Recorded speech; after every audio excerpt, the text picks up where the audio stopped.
Welcome back to the High Ticket Systems Podcast. Everyone, please welcome the one and only Mrs. Brandy Babin. Brandy, how you doing today? I'm not usually called Mrs. That's like kind of exciting. I'm great. How are you?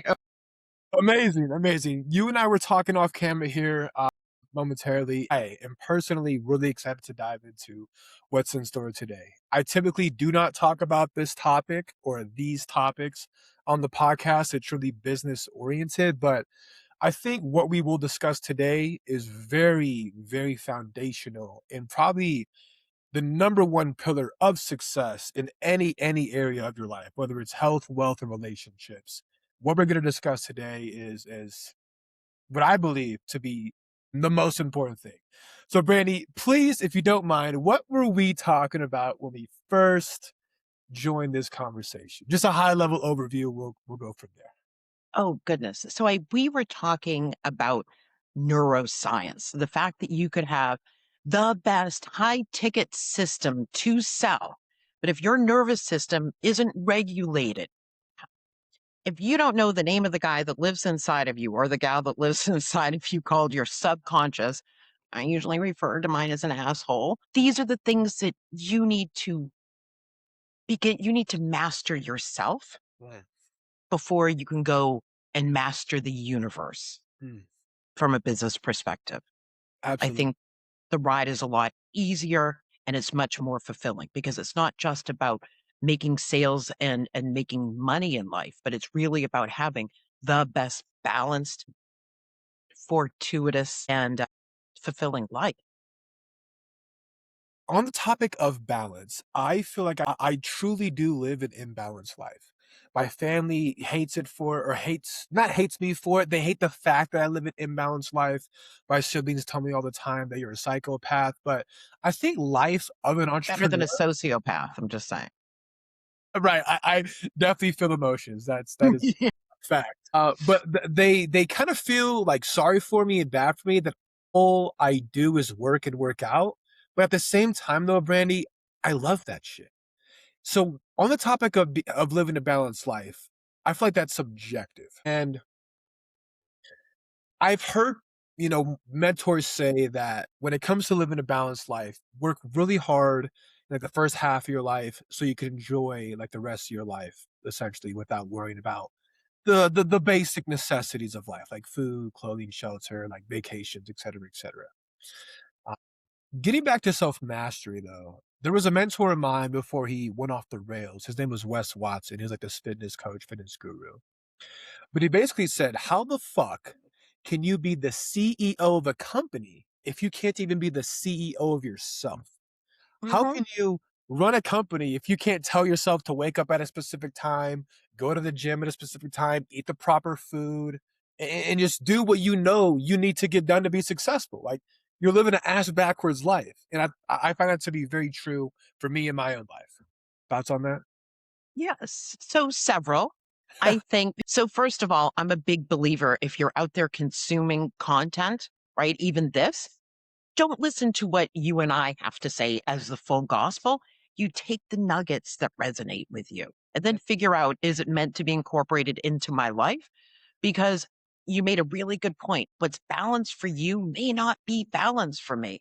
And everyone's going to have an opinion about your life. Like your family is like, you're a psychopath. All you do is work and go to the gym. We think we know how we would react being placed in a situation, but we really don't know until we're in that situation. Not knowing you very well, but knowing you enough, you're in a season in your life where you've got your balance is like a seesaw, right? You get your energy from your workout. You come and you take that THC high, which is what they're really beginning to realize, not the dopamine high, which is very interesting that our body's producing THC and releasing it, I believe, when we work out. And then you're using that to fuel your workday. And if that's the season you're in and that's what makes you happy, then fuck anyone that tells you, yeah, living a balanced life. You're living a balanced life for you. Yeah. And I can see with the brightness in your eyes and the beautiful smile on your face. Thank you so much, Brandy. It actually means a lot to me because I don't have anyone in my corner saying that. So, like, Oh, genuinely, thank you so that's much. like a whole other podcast topic.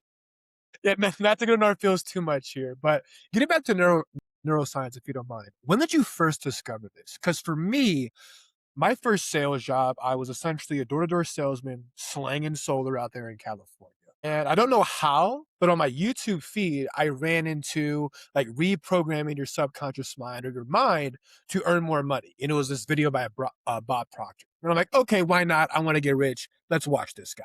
Yeah. So I watched him, and he eventually told me to read this book, of course, Think and Go Rich, right? Which I have over here.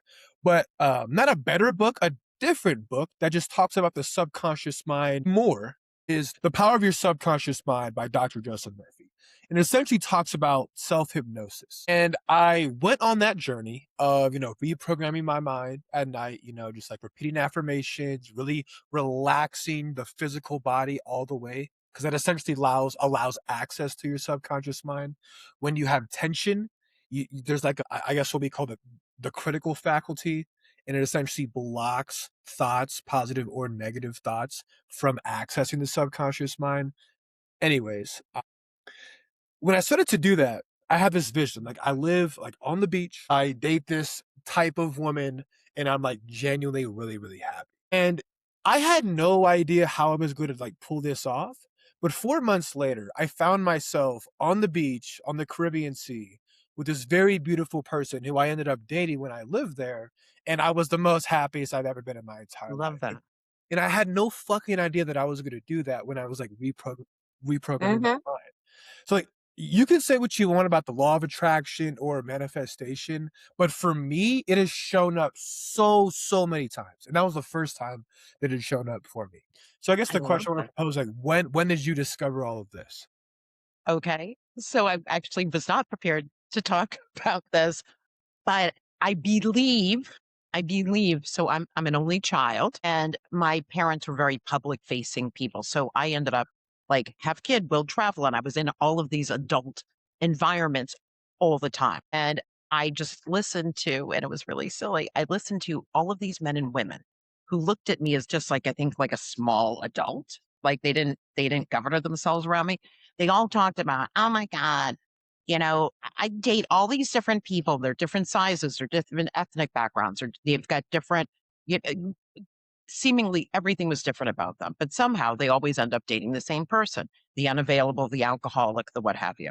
Mm, So my little 12 or 10-year-old brain started giving lectures to these people saying exactly this. This is so silly. I think you should maybe pay a little more attention to yourself because when you walk into a room, and so this is what I started believing when I was a kid. Consciously, we say, right? Like there's, how do I say this? God, I haven't said this in such a long time. It's so applicable to today. So we're going to a party, right? You and I are both single. I'm not. I'm very happily married. But for this situation, I'm right, single. right, So we, right. we we go to this party with the hope that we get to meet someone that we could actually enjoy and spend some time with. So across a crowded room, I see this guy. Now, my conscious mind says, ooh, he's got nice eyes or a nice ass or whatever physically is going to attract me to that person. And then I start talking to them and they seem like they're bringing something to the table. They're funny, they're smart, I tend to be a little sapiosexual, if you will, which means I enjoy people that have a brilliant mind and heart but then come to find out, maybe my pattern is that I keep finding myself with people that have addiction problems or they're unavailable. And how do you know that? Right? Which is such an interesting thing. How are you consistently seeking out the same kind of people? Because our brains are like a neural net, they are a neural network. It Yes. is pattern seeking on a consistent basis. We get access to millions and millions of data points a second, but our little bird brains and the form that they're in at the moment, because we use such a small percentage of it, can only file and access certain things. So when you're in a state of not of exuding, let's say, an energy that is bringing people to you that are having you work on the like your personal self, where you haven't gotten yourself, let's say, straight with you, your reticular system, which my 12-year-old system was calling your straining service, steps in and translates that into, wow, this guy's safe, he's hot, he's handsome, he's whatever, but he's an alcoholic, he's an unavailable person. Vis-a-vis, if I had worked out what I was afraid of, what I needed to prove to myself that I would keep attracting this kind of person, then I would walk into that same room with you. Okay, guys, getting back to it. So I think, once you start to do that kind of work on yourself, then we can walk into that same room and that same guy that I found super attractive the last time doesn't even hit my horizon. Oh my gosh. And like not to sound cliche, but this is what people mean when they say perspective is everything. Because whenever we view the world through a specific lens, whenever you and I both walked to this party, or like Mhm. went to this party, our lens was, I guess, subconsciously attracted to this X Yes. person. Unfortunately, Yes. they have problems, they have addictions, whatever the case is. But now that we healed, we literally see the world from an entirely different perspective. And now And you you're don't even see that person. Like that person doesn't even become an option. So it's interesting you say this because um so A, we know a lot more than we consciously acknowledge. Right? But B, I like to say that when we come into this world, for lack of a better analogy, we all wear glasses. We come in with these clear lenses, but based off of the time in history that we were born into, the community that we were born into, the type of family, the type of circumstances, it just continues to shade our lenses. It's kind of like the same thing. You and I decide we're going to go to a museum together. We're standing in front of this big iconic painting, and you say, I see glory and magnificent. And I say, I see death and destruction because we are seeing a different reality, Mm, right? Things are affecting us based off of our circumstances and the way we're viewing the world right now. absolutely. And kind of with pattern recognition and viewing the world through a specific lens, I always break this down, or I guess I used to break this down to my ex-girlfriend, and she thought it was very, very fascinating. But Tony Robbins has this thing. He says, "All right, everyone in the room, I want you to look around and try to find red." I'm like, "All right, Mhm. everybody takes a Oh, second. right, right, right. Yep, I know where you're going. Okay, now what was green? Can you tell me?" And like, Right, you're not looking. ex That's the whole thing, right? That we get all of this information constantly, and some of the information that's really going to benefit us, we're blind to yes, because of our mindset. right. That was a brilliant, yeah, I mean, it's so true. It's For so true. We're kind of like, like you're going to buy a new car and you decide on like, I'm going to get a Tesla or I'm going to get a BMW, whatever it is, where you never noticed that those cars on the road. And then you leave the dealership and you're like, every car is a Tesla. What's happening? It no, was all there absolutely, before. You had no connection to it. yeah. When did you first go down this path? Because obviously you're very, well versed in this area. It sounds like you kind of studied it, you know? So I'm a weird one in say you know what, I'll say it publicly. So ever since I've been a little kid, like I went to overnight camp and I brought the kids down to the part of the lake, like I'm 9. It's part of the lake that we're not allowed to go to at the time that we're not supposed to be there. Maybe I'm a bad influence in certain ways. Just like, And I would point down to like little rocks and grass and go, see that? That's a portal to another world. I don't know. I look back and I think, was I just being creative and fun? Or was there, you know, was it, yeah, I don't know where I've gotten this information. And for the most part, to be honest with you, I try not to, I try to expose myself to what I believe is science. And I try not to overly immerse myself in a ton of information that may plant a seed that grows something that I don't want to grow. ooh, very protective of your mind, which is it's important. And But and kids at that age are very susceptible and not susceptible, well, yes, but not in a negative way. They're very open-minded, extremely open-minded. Like, if you hear ghost stories, a lot of them are from kids. Like because they're just more open or to yes, or how about like imaginary friends, yes. right? I mean, I think when we're children, we are so innocent and we hold this level of abundance because anything's possible as a kid. I could grow up, right? You ask a little kid, ask a 3-year-old, what do they want to be when they grow up? Spider-Man, right? Why not?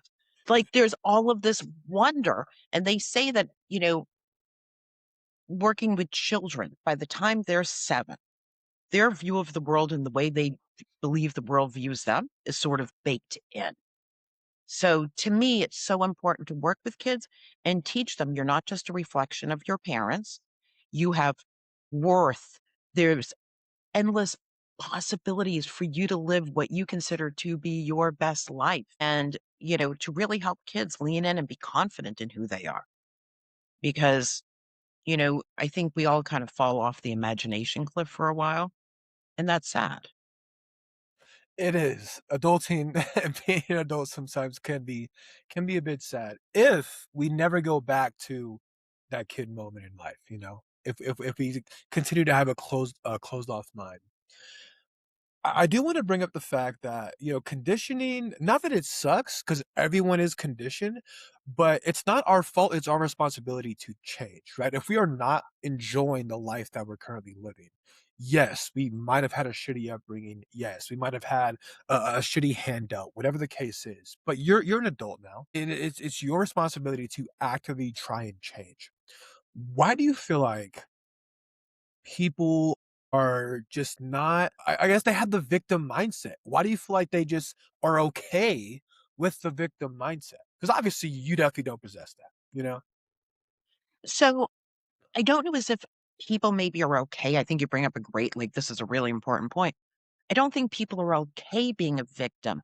I don't think that people realize that when this narrative starts to surround them, that their entire, like, that a lot of their identity becomes a victim mentality. I think people can't separate fact from fiction and that we can change our circumstances. They think, oh my God, because I think it goes back to patterns again. If you have, let's say, if you grew up with a shitty family and they didn't teach you unconditional love and to believe in yourself and don't bother looking over your shoulder, I'm right behind you, go out and do you. And so now they keep seeing their worldview is they didn't get into the college that they wanted. Or maybe they did, but they didn't have the financial wherewithal to stay there. They keep dating bad people, friends screw them over, all of this stuff. It's because the patterns that they see only skew negative, right? Victim mentality. But if they started to think to themselves, okay, what do I really want? I want to be successful. Do I have a product or service that I really believe in? Like what's my path to success? And then, okay, great. If if I want to be successful in life, what does success look like to me? Mm, Is it waking up in the morning and having energy? Is it spending an hour outside by yourself and meditating or exercising or just vegging? Is it having time with family? Is it making a certain amount of money? Is it visiting a certain amount of countries? Like, what is it that's going to make you happy? mm, And then once you really check in with you on what's going to make you happy, then you need to start acting like that person, right. right? Like the person that's getting on the plane and going to Madeira, the person that is giving a speech at their company retreat because they've done so well that they're at some fabulous retreat for 4 or 5 days.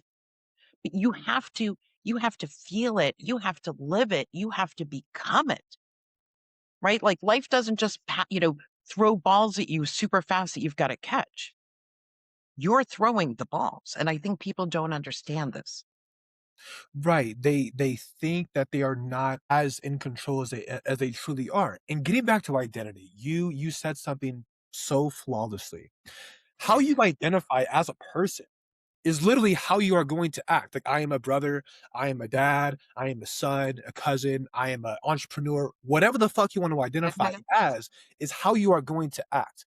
And if you, it's very difficult because you go home and like the general population here, you go home maybe to a not so good house, to a not so good job, to you fighting with your spouse. So it's really difficult to enforce or reinforce positivity in your life and try to reshape your identity when every single day the identity is not matching reality, right? Like your subconscious, like your dream is not matching what's showing up in reality every day. But that is where I feel like the universe is just testing you.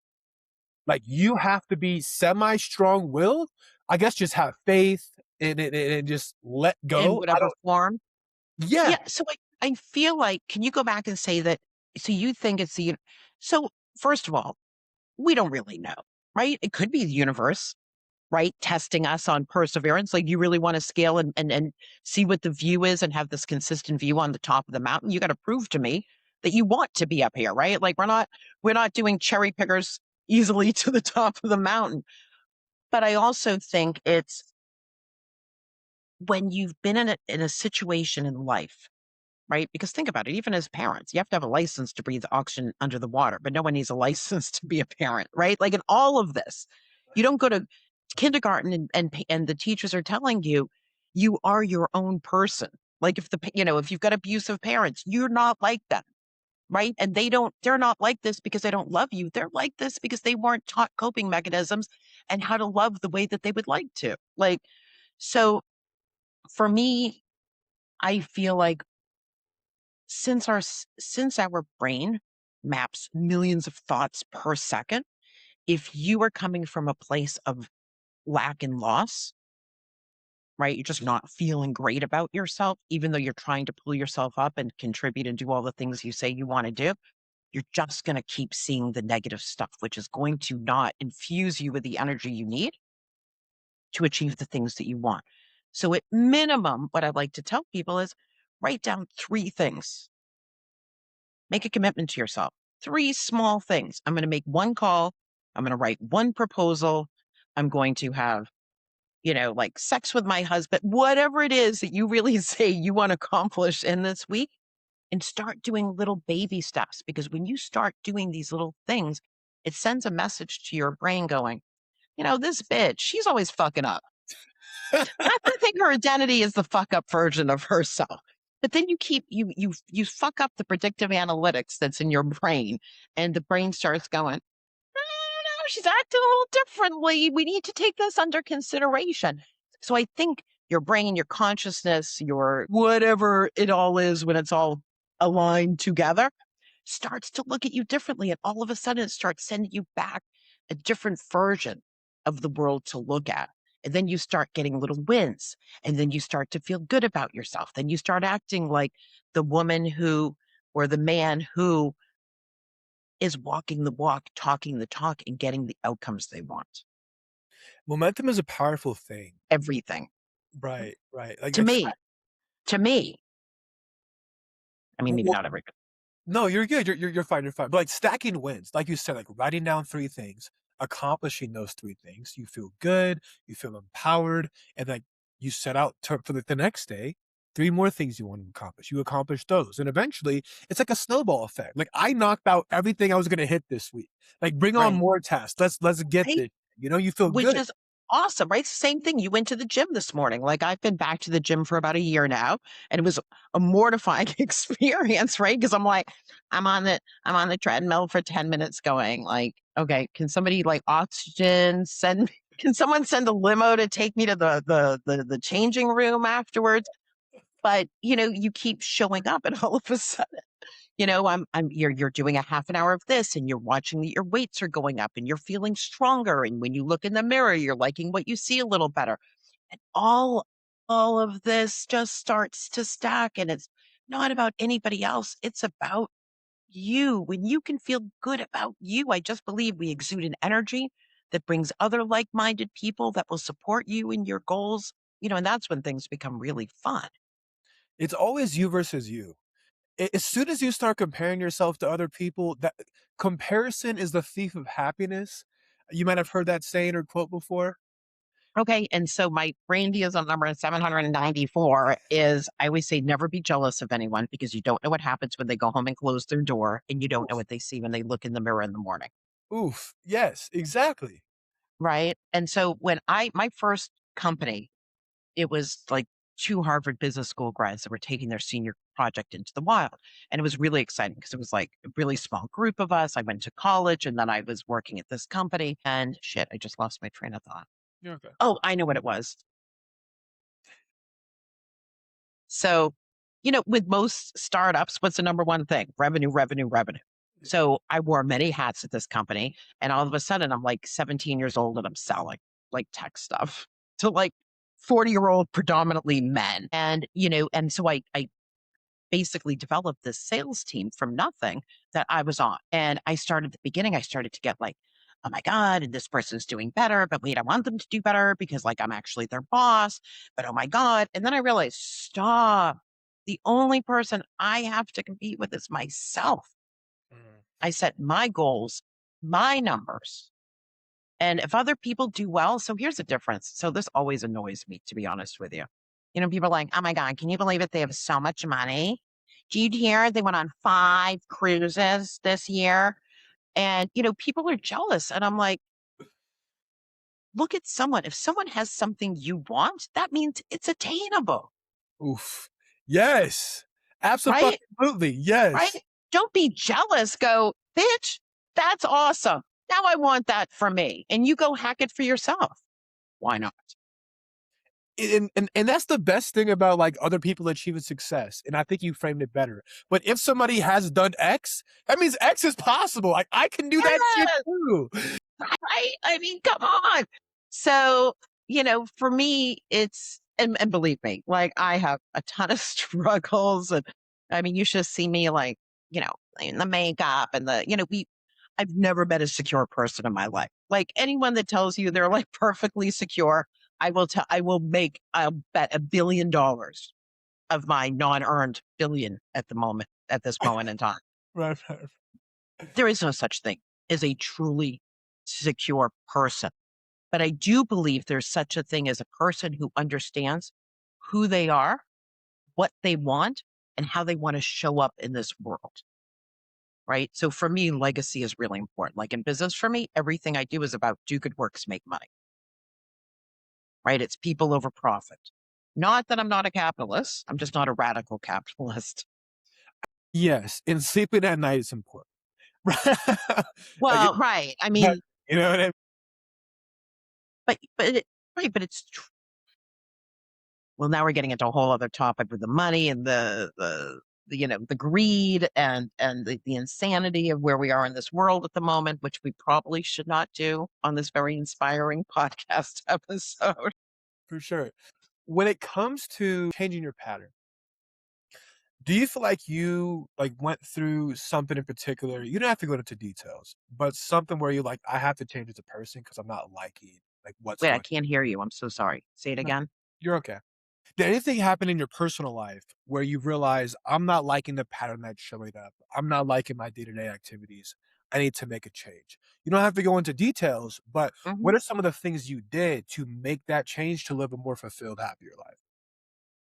So I think for me, I realized like you need to sit in pain sometimes because it's happening to you. And you know, look, at the end of the day, I can break my fingernail and it can be just as devastating to me as you breaking your arm, right? Everything's perspective and like your own personal experience.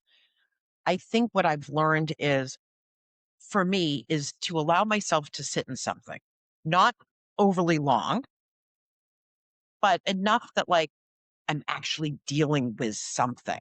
Because when you're not ready, there's a difference between never getting off the mark versus you just need a hot moment to collect yourself, lick your wounds, and then stabilize. So I think for me, it's giving myself that grace, that hot moment to really identify who I am, where I am, how this thing fucking hit me upside the head. Like like my ears are ringing and like let them calm down for a hot second. And trying not to shame myself because we really are. There's so many parts of us. Like, I mean, it's our body's incredible. Even scientists can't explain all of the inner workings of our body.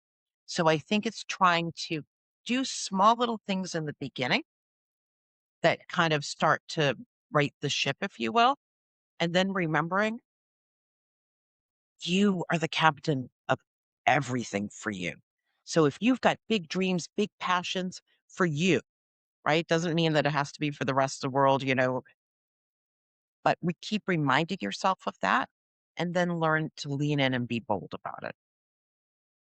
To be vulnerable with you for a second, I do have a counselor. I have a therapist, whatever, because I think everyone should probably have one. And they always recommend that. And to be quite honest with you, I might be a workaholic. Do I love what I do? Yes. But do I work an excessive amount? Yes. And she tells me that I should not because I should do exactly what you just said. Sit with my emotions and actually really No, so I disagree with her. Sorry. perfect. Let's hear this. Sorry. Sorry. So I'm telling you what's right for me. Right. This is what I do Right. because I am this only child and I'm a like we're all our own worst critics, but I can be a little unfair to myself sometimes and then it sets me back. So at my ripe old age of 20 something, you know, I really, really, really tried to pay attention to what's best and good and right to repair me. So, respectfully, I used to believe that everybody should have a therapist, an hour at least a week where you can be in a safe environment talking to a non judgmental person. But this is why I don't love therapy always. Maybe I'm a little bit more of a plant medicine person. No, you're you're fine.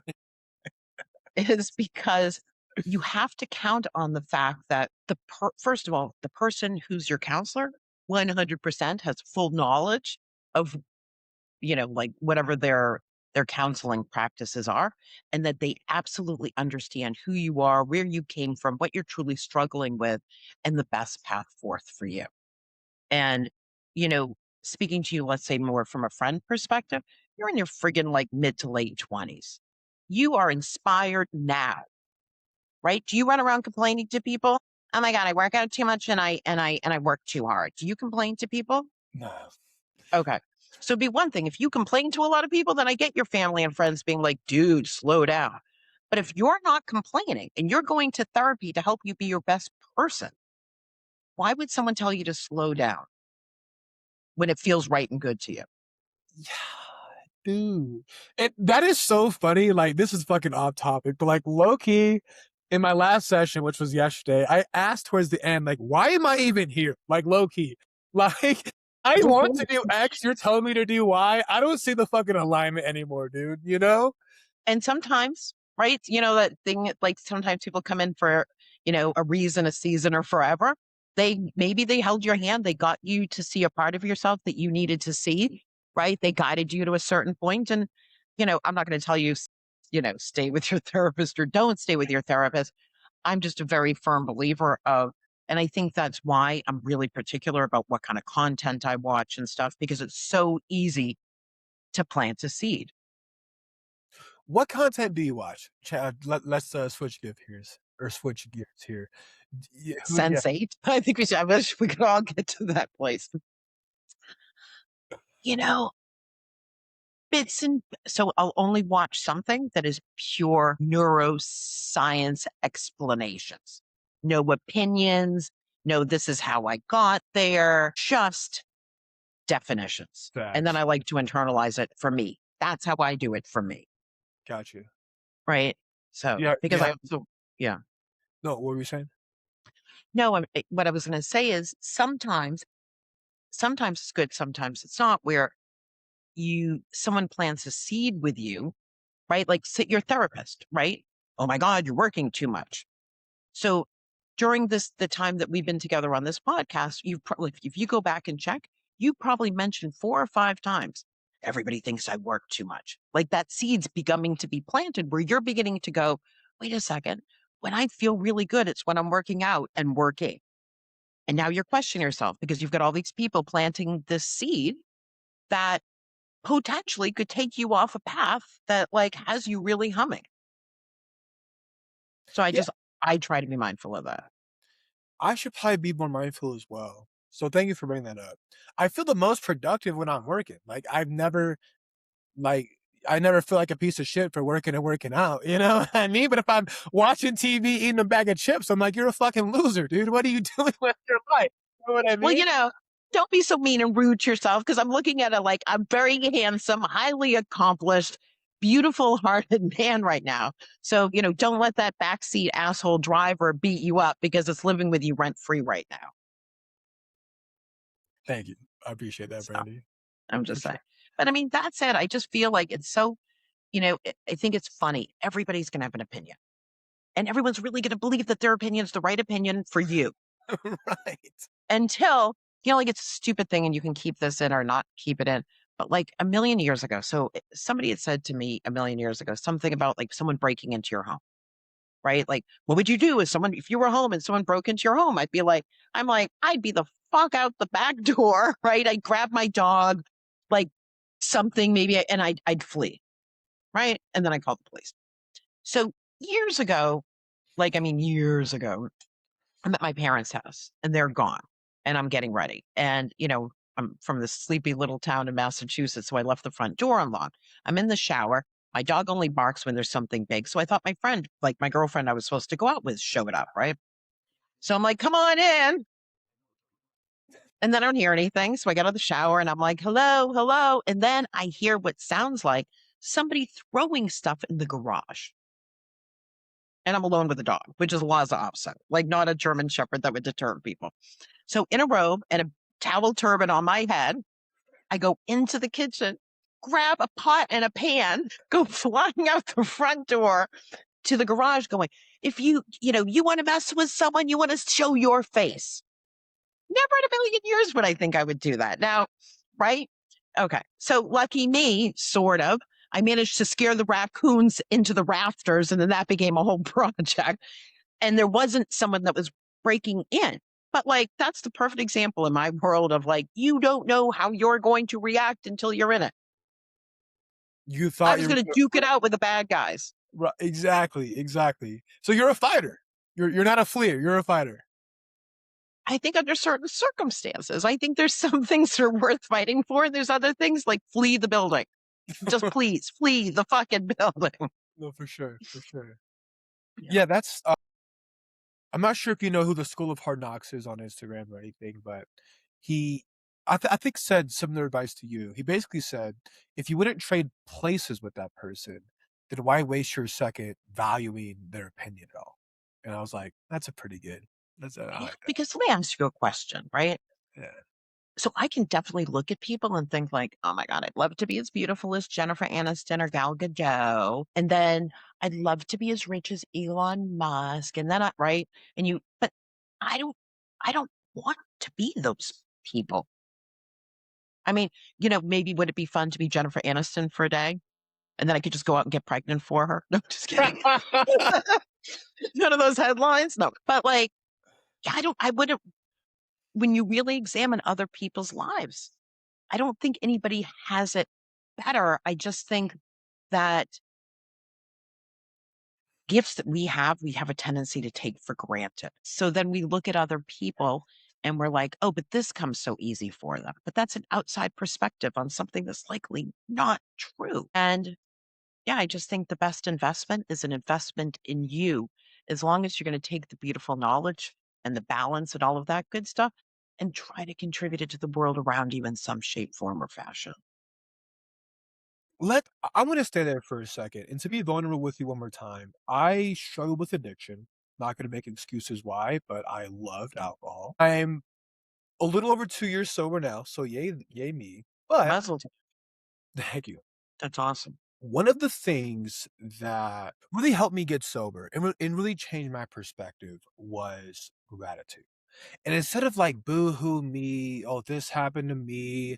Why did this happen? My life is Yeah. fucking sucks, whatever. It's like actually take a fucking step back and realize what you have and to truly feel grateful for the bed that you lay in, the pillows that you have, the fucking home Yes. you live in. Like those Yes. little fucking things, dude, changed my entire life. And I was like, But wow. that goes back to shifting your identity, right? You had all this shame, right? You had the fun part, right? When the booze was fun, right? So you had that. And then all of a sudden the booze wasn't fun. Right. And probably when you caught up with the fact that like no bueno booze, because it's a poison, just telling everyone there may be a liquor store in every corner, plant medicine perhaps, but I'm just putting it up.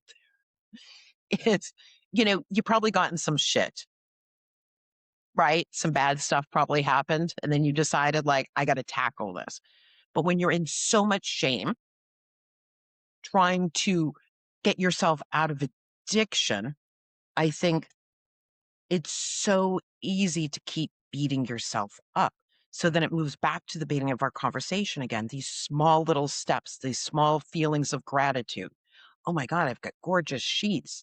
Look at that. I can afford to put toilet paper in but these are real accomplishments. We take this stuff for granted. And that starts shifting your identity, little bits and bites along the way until you could. You're recovering. So I got a weird question for you, Yeah. maybe. So, muzzle tub, huge. Like, thank you for being vulnerable. Like, that's awesome. And, you went through your addiction. Do you feel like you've replaced that addiction with something else or not? Well, that's essentially why my family and therapist keep saying I should take a break from work, because I did replace alcohol with working, but I make money. Like, I feel productive. It's like beats the alternative of being a fucking drunk at 5 p.m. You know what I mean? So, I would just keep checking in with yourself. Like I do. I think it's no, because here's the deal. There's some people, like you see it a lot with people when they have like bad addiction problems. A lot of people become very religious. And there's nothing wrong with religion. It's a beautiful thing. But when you trap yourself, right? Because, they say an addict's always going to be an addict. And I don't always believe that. But I also think if you've got a lever to push and you stay in balance with yourself and check with yourself, you can achieve anything. You take someone like, what's his name? CNN, Ted Turner, Okay. Hmm. right?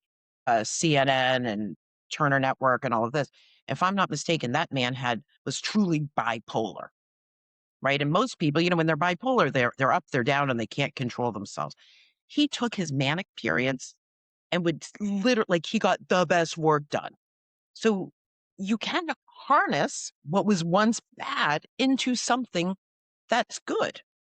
Right, right. You one can argue that I replaced it, or I just transformed the addiction from self-torture to, I don't know, productivity, and like Yes. helping clients, helping other businesses, helping other people achieve what they want.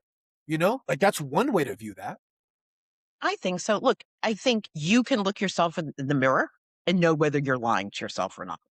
Do you know what I'm saying? Like, I Absolutely. can't tell you, but listen, if you could take this show on the road and travel the world and sit with entrepreneurs in person and have all kinds of other adventures. But I also realized at a very young age, I was like this tall going, my name's Brandy and I'm all about business. Like, my conversations tend to lead business. My I enjoy business. I enjoy helping companies grow. I enjoy building companies. I enjoy creating a family out of the people that we work with, finding like-minded people that play to win but have integrity. So, who's anyone to tell you what your life should be or what gets you out of bed in the morning unless you're truly being destructive to yourself? I Right. mean, I don't see you being destructive. I think Yeah. it's just everyone having an opinion. And I feel like you've probably got a lot of people around you that love you and don't understand this whole like online gig thing. So they're probably questioning how to best show up for you, right? Like, your narrative isn't just about you, it's about everybody else and their opinions of themselves and how they relate to you. Like, we're just one big like jigsaw puzzle trying to figure out like what's this picture actually look like when we all fit in together properly? Yeah, no, it's fucking amen to that 100%. Yeah, and I feel like their concern is masked behind, like, love and care. Like, "We love you. We wanna make sure that you're Yes. okay. Why the fuck you working all the time?" Type shit, you know? But it's interesting. So, but think about it, right? You hear this, and if you spoke to your family, like you sat them down, they either may say to you, "Oh God, I think we've only said that one or two times to you." Right? But you hear, right? But maybe the inflection point was a lot more intense for you. It's interesting how we have selective hearing on things or why we frame things the way we do to ourselves. Very no, very true, very true. Damn, You know, Brandy. Well, now you got me reflecting again. so you know what? I think that's a beautiful, brilliant place to be. I think if we just keep checking in with ourselves, we know ourselves better than anybody else does, and make sure like we're being, like using words like authentic, but like being authentic to you, Yes. right? Like if you need to take a break, take a fucking break. If And right now you don't need to, don't take a fucking break. no, for sure, and on that topic of we know ourselves better than anyone on this planet, I also think if you were to sit with yourself, deep down in your subconscious mind, you fucking know what you should be doing. You know? Like if you really sit with yourself and, like, you meditate, one might say, and that, like, I don't know, soul thought, It's Mhm. like, "Hey, you should take a step back." Then, like, listen to that fucking thought. You know what I mean? Like, the same thought that says, "Hey, you should hit the gym," or like, "Hey, you should wake up at X time." Like, it's trying to guide you, right? So if that same voice says, "Take a break," you should probably take a break. Like, I'm just speaking generally here. No, okay, so what you said is brilliant, but I also think you're taking yourself for granted. Like, you are very intentional, taught yourself hypnosis before you built business one, right? Like, you were such a special soul that you gave yourselves, you created a whole toolbox with, like, beautiful tools that are, like, the best, best, best quality before you did thing one. So I think you know the difference between the voices in your head being productive for you or not. I think the majority of problems that people have is get these friggin' monkey brains, Mm, right? That, 1 second it's you're oh my God, he's got that and you don't have it. He's not as good as you, right? You should have that too. To the next second, you're a piece of shit. You shouldn't have anything. Like, yeah. so, and then there's the voice of reason. But if you're not in a place to truly hear the good stuff that your body's producing for you so that the outside you can actually fulfill on the stuff that you know you're meant to, you're not going to get anywhere. Like, I think people don't know what voice to listen to when they're in a low place or they haven't developed themselves or they're just overwhelmed by life. Like, life sucks sometimes. Mm. Yeah, not having the ability to, like, trust yourself and take action on your own word. Because 'cause I've been there before when I was struggling with addiction. It is a shitty place to be. It's like, I can't even trust myself, bro. I can't listen to myself. That does kinda it's hard. It sucks. Well, and everyone's got imposter syndrome. Mm, Like, you don't think Trump really woke up and went, I'm going to be president. Like, I don't know of anyone. I feel like, people I think have their convictions and they've got their knowledge base and, like, you're a good SEO.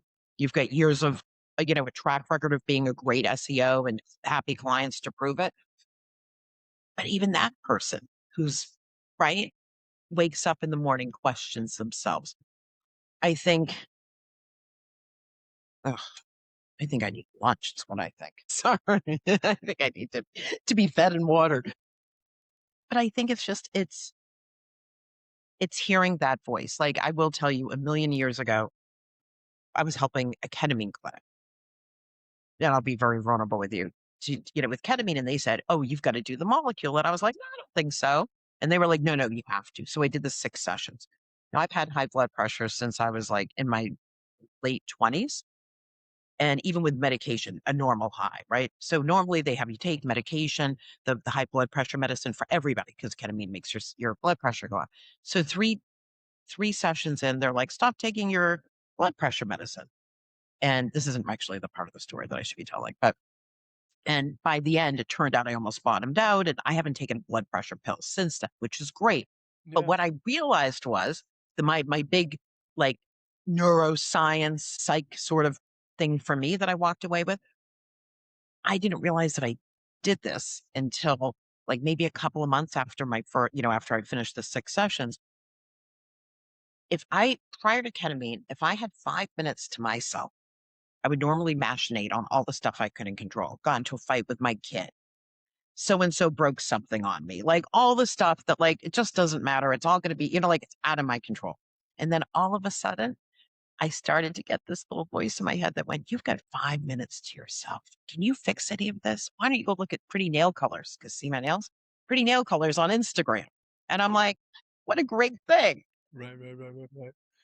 Absolutely. Brandy, thank you so much for having this conversation with me. Like I said earlier, we never talk about this stuff in the pod, and, I love this shit. So thanks for hopping on, and thanks for, sharing your insights on neuroscience.